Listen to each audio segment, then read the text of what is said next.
Bonita su camisa, hermano. Gracias, hermano. Sí. Ya, estaba preguntando, o estábamos hablando acerca de la razón del libro, el título del libro. Ya, voy a mostrarlo.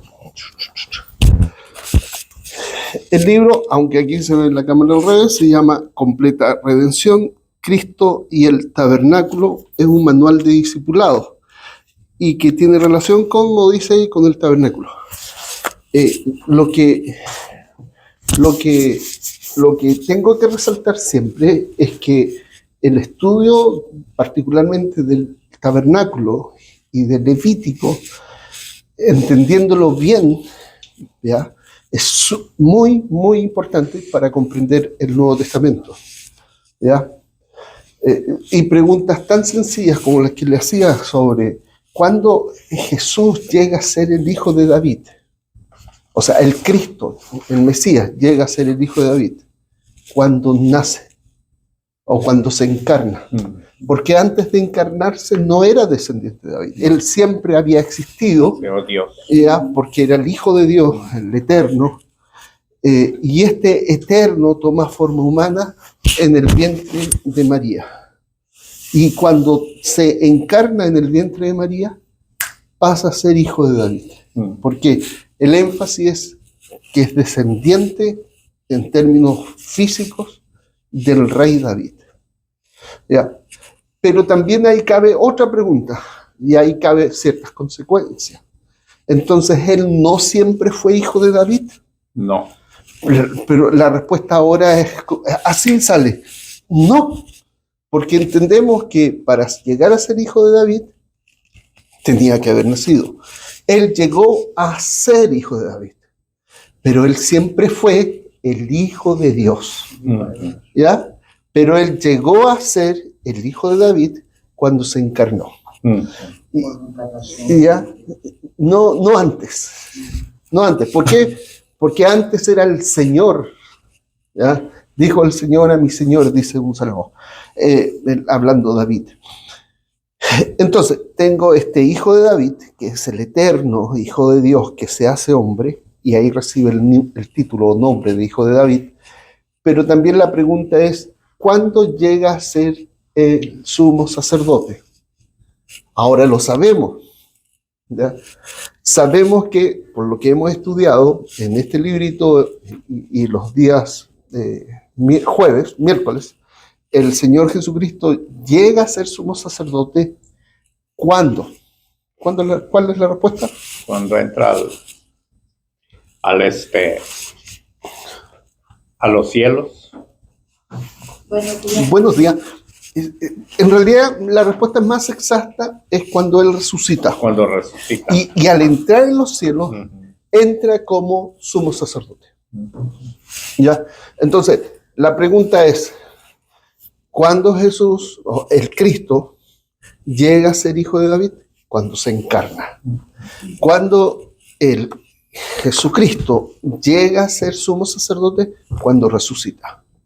Y entra como sumo sacerdote a los cielos. ¿Ya? Entonces, acuérdense nuestro dibujito del tabernáculo. O nuestro esquema del tabernáculo. Exactamente eso. Ya. Permítanme, lo voy a robar. Acuérdense de este dibujito. Acá se encuentra el propiciatorio, que el propiciatorio es la tapa del arca, ¿ya? Y aquí está la mesa, aquí está el altar de oro, que es donde se quemaba el incienso. Aquí está el candelabro, aquí está la fuente o lavacro, y aquí está el altar de bronce. Pero lo interesante es que son tres muebles, el altar de bronce, el altar de oro y el propiciatorio, sobre los que se derrama sangre. ¿Ya? Eso hay que tenerlo en cuenta. ¿Por qué hago esa distinción? Porque tenemos esto son las cortinas. Aquí tenemos el altar, aquí tenemos la fuente, aquí tenemos la tienda propiamente tal, dividida en dos. Acá tenemos el altar de oro, acá tenemos una mesa y acá tenemos el candelabro. Aquí tenemos el arca con la tapa. Ajá. ¿Ya? Y particularmente acá y acá se derramaba sangre. Y en las cortinas que había entre el propiciatorio, entre el lugar santísimo y el lugar santo, también se derramaba sangre. ¿Ya? Entonces nuestro dibujito es, acá en la punta se derramaba sangre, acá en la punta, sobre las cortinas y sobre el propiciatorio. Se derramaba sangre, ¿con qué propósito? Y aquí es importante entenderlo. Se derramaba sangre para purificar. ¿Ya? Era en diferentes momentos. Y otra vez es importante entender esto.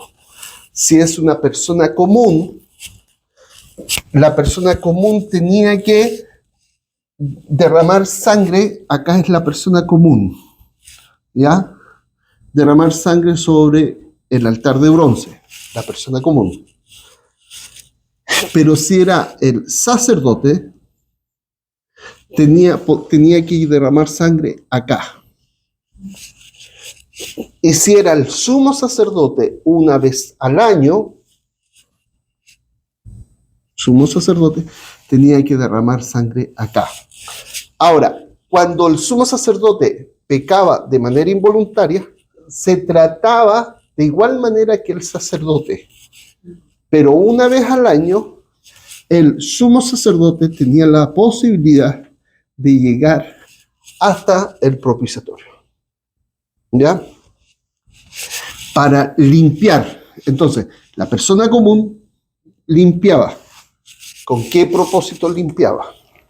Con dos propósitos. Limpiaba el lugar para hacer limpio él. ¿Ya? Pero no se aplicaba sangre sobre sí mismo, aplicaba sangre sobre el lugar. Y entonces, era como si yo tuviera un vaso y le dijera al Señor, Señor, necesito beber de tu misericordia y de tu gracia. Y el Señor me dice, pero mi gracia y mi misericordia es santa. Tienes que lavar el vaso primero. Entonces, lavo el vaso y ahí me dice el Señor, ahora sí. Y entonces yo podía usar el vaso. Y soy beneficiario de su perdón. Ese es el principio de esto. ¿Ya? Era limpiar el lugar donde la gracia, la fidelidad y la misericordia se iba a manifestar. Para la persona común era el altar de bronce. Para el sacerdote ungido era el altar de oro. Pero una vez al año, para el sumo sacerdote, una vez al año era el propiciatorio. ¿Ya? Pero si el sumo sacerdote pecaba durante el año, y no era ese el día del año que era, tenía que ser tratado como los otros sacerdotes. Como los otros sacerdotes entraban ante el lugar santo y derramaban sangre en el altar de oro. Ahora, acuérdense, lamentablemente nosotros aprendimos que la palabra, la expresión altar, y tengo que buscar bien la definición en el hebreo, porque no la busqué, pero nosotros aprendimos que el altar de bronce era, y esta es una mala definición, ¿eh? Esta es una definición equivocada, lugar de sacrificio. ¿Ya? Así lo aprendimos. ¿Ya? Lugar de sacrificio. Pero no es una buena definición. Porque el sacrificio o el animal se degollaba en este sector. ¿Ya? La persona ponía la mano sobre la cabeza y degollaba el animal. El sacerdote tomaba un recipiente, ¿ya? Recibía la sangre y con la sangre la aplicaba en las esquinas para purificar al altar de bronce. ¿Ya? Una vez purificado el altar, ya, estaba purificado el altar. ¿Ya? Purificado. Dijimos que no le podemos llamar lugar de sacrificio al altar. ¿Por qué? Porque la muerte se producía del animal acá. Una vez purificado el altar podía ser usado. ¿Para qué? Para el propósito de presentar una ofrenda de adoración o, en su defecto, una ofrenda de acción de gracias.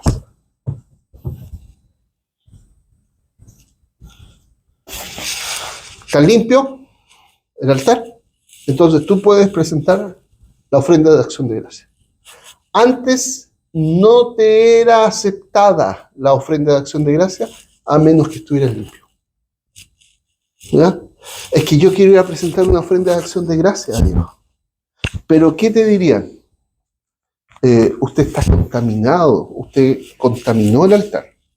Necesita primero limpiar el altar. Ok, soy una persona común. ¿Qué animal tengo que traer para limpiar el altar?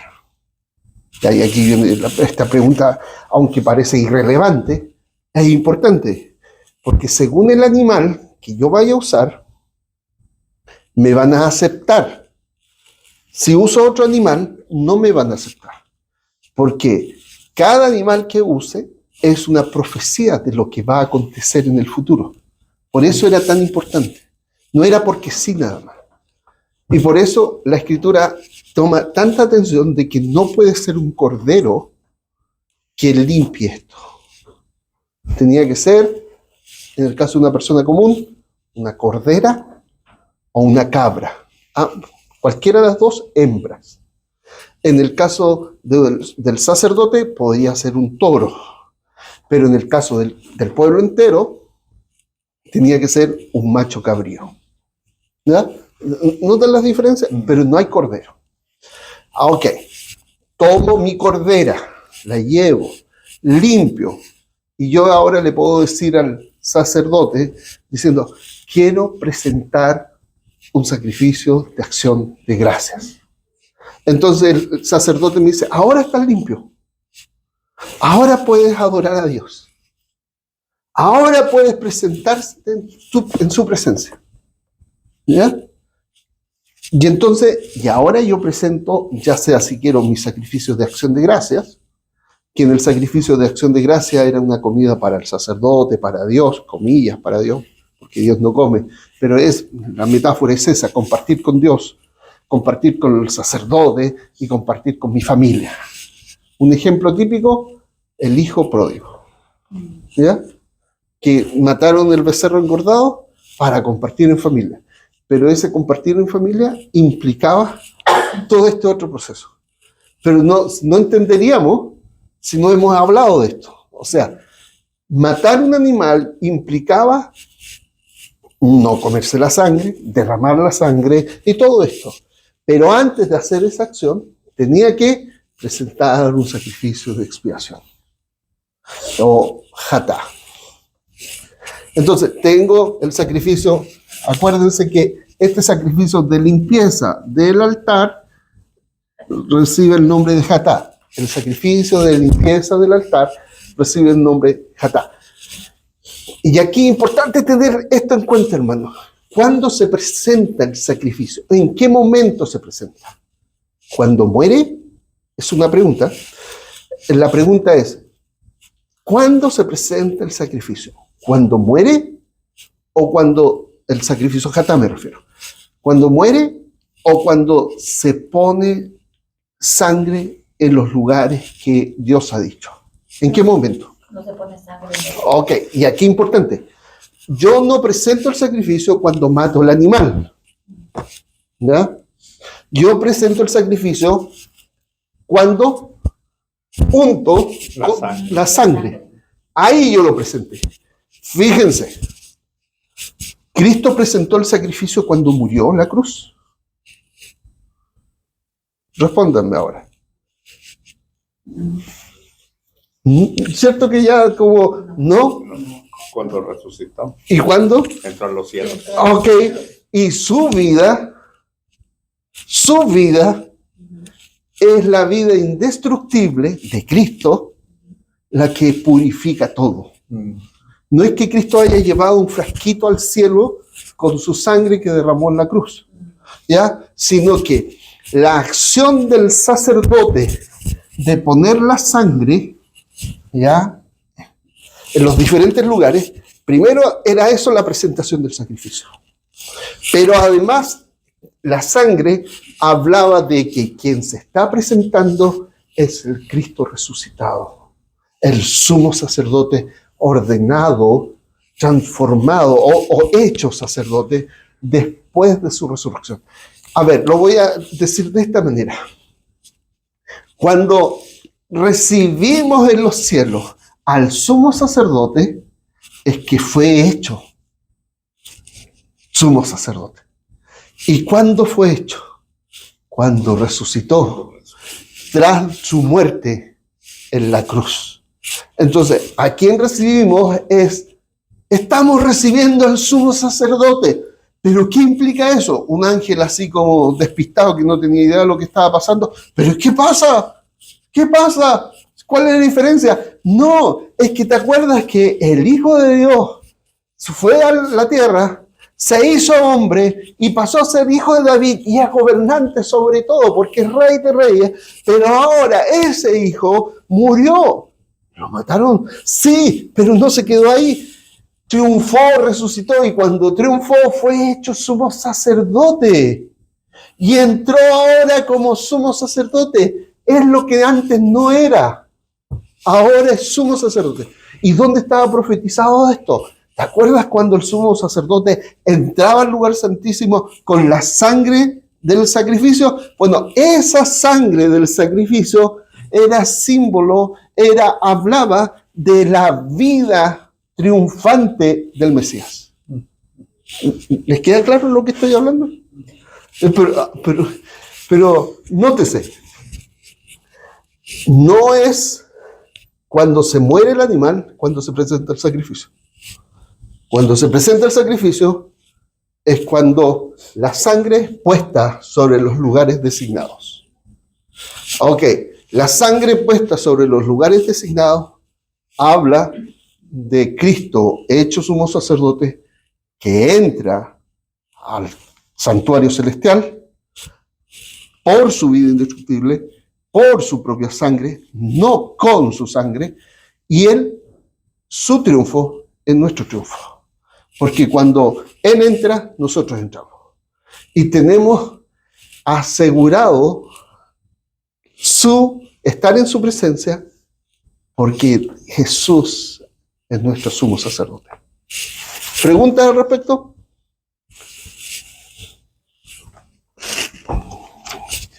Ahora, el propósito de todo lo que pasa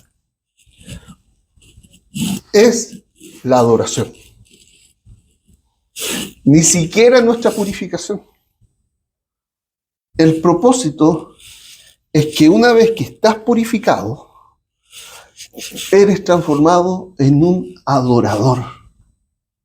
Y el objetivo último de todo esto es que adoremos al que está sentado en el trono. Pero no podíamos presentarnos a adorar al que estaba sentado en el trono a razón de nuestra inmundicia, de nuestro pecado. Y entonces Dios tenía que limpiarnos. Tenía que atraernos a Cristo, y su sola presencia, cuando nos rendimos a Él, nos limpia, nos purifica, nos santifica. Somos de Él cuando acudimos a Él. Y una vez limpios, podemos adorarle. ¿Ya? Acuérdense el principio. El principio es, ¿para qué es el sacrificio Hatá? Para limpiar. ¿Para qué? Para que nosotros seamos limpios. ¿Para qué? Para que nosotros finalmente presentemos sacrificios de acción de gracia y holocaustos. Podamos adorar al Cordero. Y cuando digo al Cordero, me refiero al Cordero que fue inmolado, pero ¿cuál inmolado? No al sacrificio Hatá, sino al Cordero, y acá quizás no lo he dicho, pero o quizás sí, cada día durante la mañana y después durante la tarde, todos los días, la mañana y en la tarde, tenía que presentarse en el altar de bronce un holocausto, sacrificio de adoración. En la mañana tempranito, cuando sale el sol, un holocausto. En la tarde, cuando a punto de esconderse el sol, un holocausto. Y entonces un holocausto continuo. ¿Ya? Siempre. ¿Pero qué es eso? Es adoración. ¿Y quién es el Cordero de Dios? ¿Quién es ese holocausto? ¿Ya? Es Cristo. Cristo. Pero ¿por qué nosotros podemos adorar al Cordero? Porque hemos sido limpiados por su sangre. Y cuando decimos por su sangre, es por su vida indestructible. No tenemos que pensar tanto en el líquido, no tanto en el líquido en la cruz, sino en su persona en los cielos. Pregunta, yo sé que es como ahora fácil escucharme, ahora, ¿ya? Pero al principio era complicado procesarlo. ¿Me comprenden lo que estoy diciendo? Sí. Al principio era complicado procesarlo, pero ahora es fácil. Porque una, que lo hemos repetido tanto, pero otra, que lo hemos buscado de a poquito en la Biblia. Y nos hemos dado cuenta de estas cosas, ¿ya? Que tenemos que hacer diferencias entre sacrificios. Ya, y aquí algo importante. Y aquí hay puntos que tenemos que considerar. Cuando se habla de sacerdote, actuando dentro de estos límites, ¿ya? Es a los cielos. ¿Ya? Cuando se habla dentro de estos límites, es algo que está ocurriendo en los cielos. No es algo que está ocurriendo acá en la tierra. Es una profecía respecto al cielo. ¿Ya? Y cuando hablamos de sacerdote, hablamos de Cristo resucitado.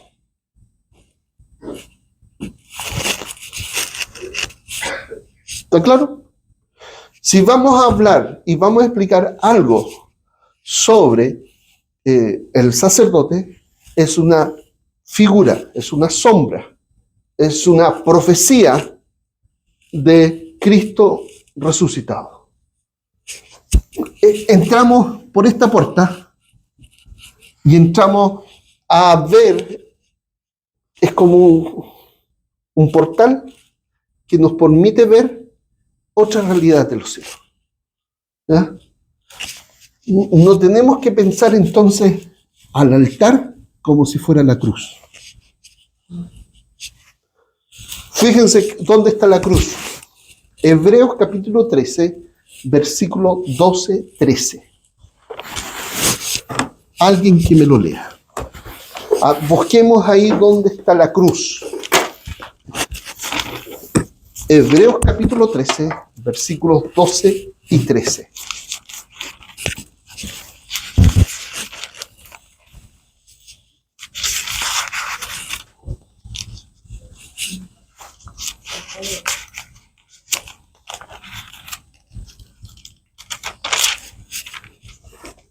¿12 y 13? Sí.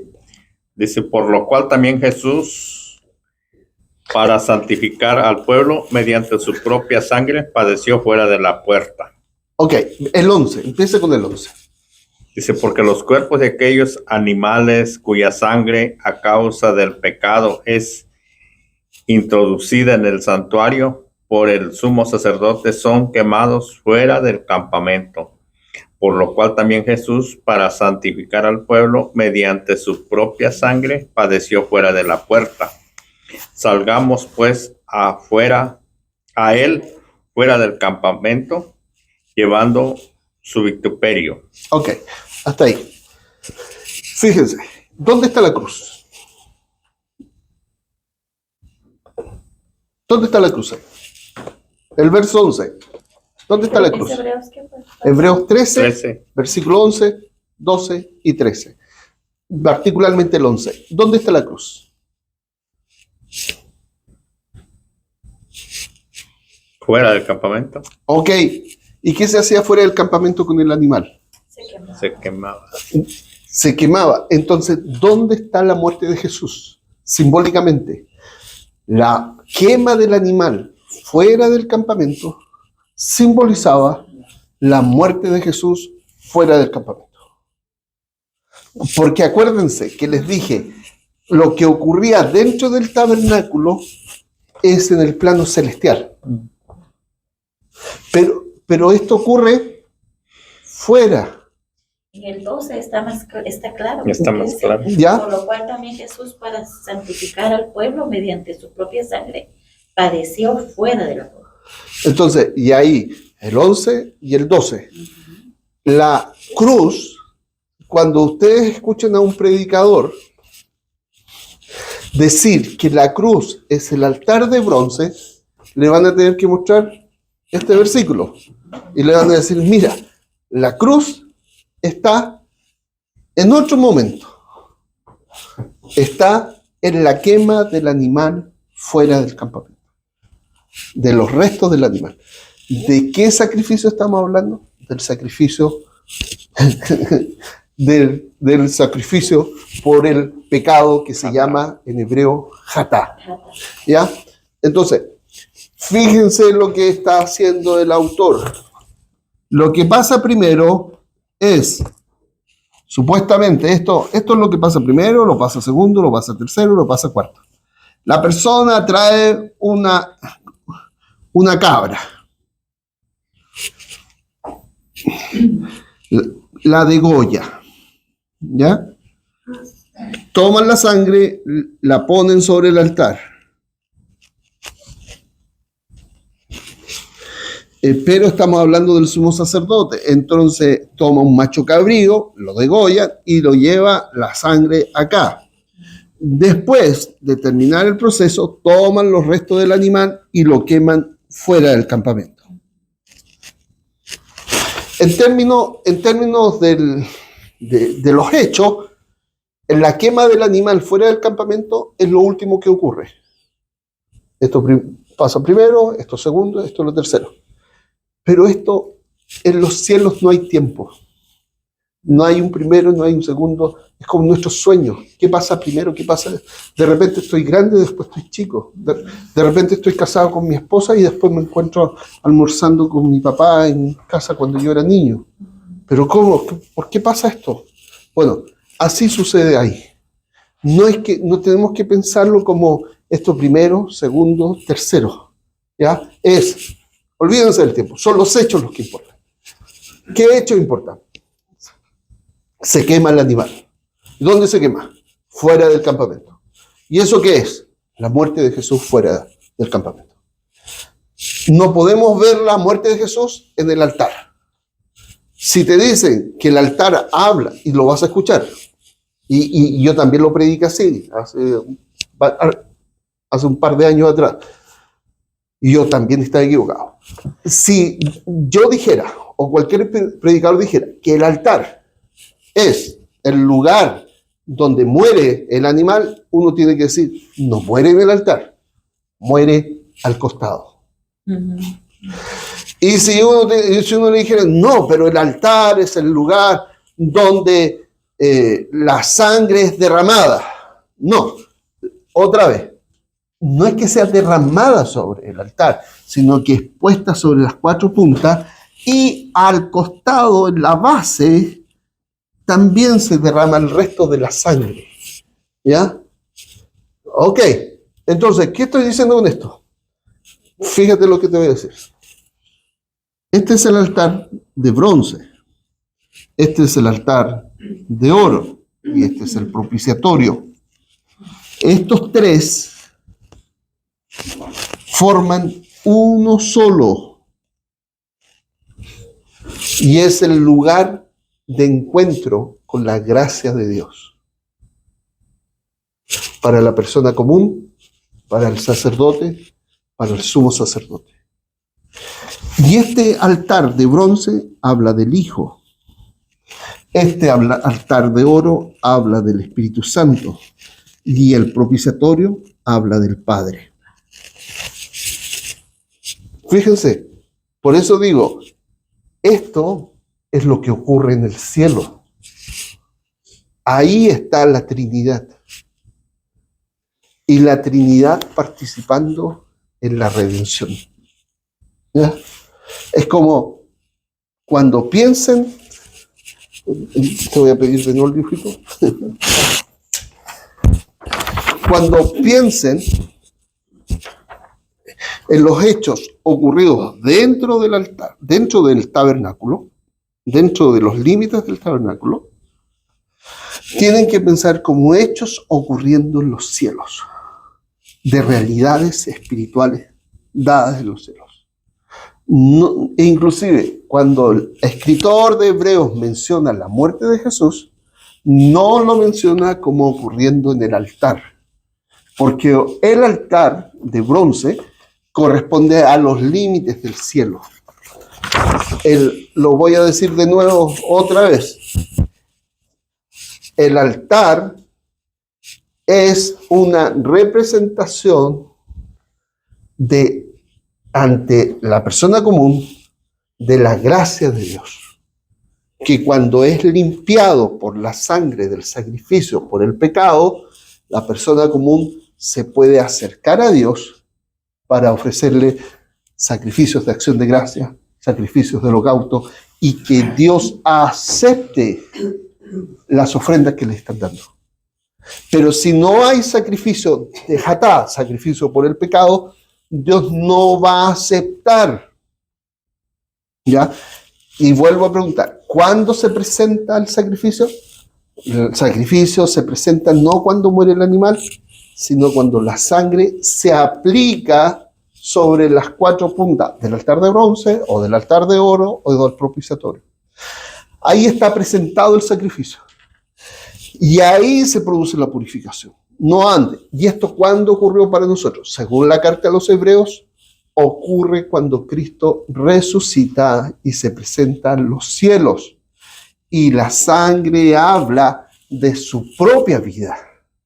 No es que Cristo haya llevado sangre, sino que es la presencia viva de Cristo la que purificó nuestro ser entero. ¿Ya? Entonces, ¿dónde se presenta el sacrificio de expiación? ¿En la cruz o en los cielos? En los cielos. ¿Qué es esta presentación del sacrificio de expiación en los cielos? Es Cristo resucitado, triunfante, victorioso. Cristo hecho sumo sacerdote a nuestro favor. Por eso Él entró una sola vez y para siempre. ¿Ya? No es que murió una sola vez solamente, sino que al entrar una sola vez y para siempre, implica su ascensión, implica su resurrección, implica su muerte, implica su encarnación, implica quien hizo todo esto es el eterno Hijo de Dios. Amén. ¿Ya? Eso, más clarito creo que no puedo decirlo. ¿Ya? Ya, vamos a terminar hasta aquí.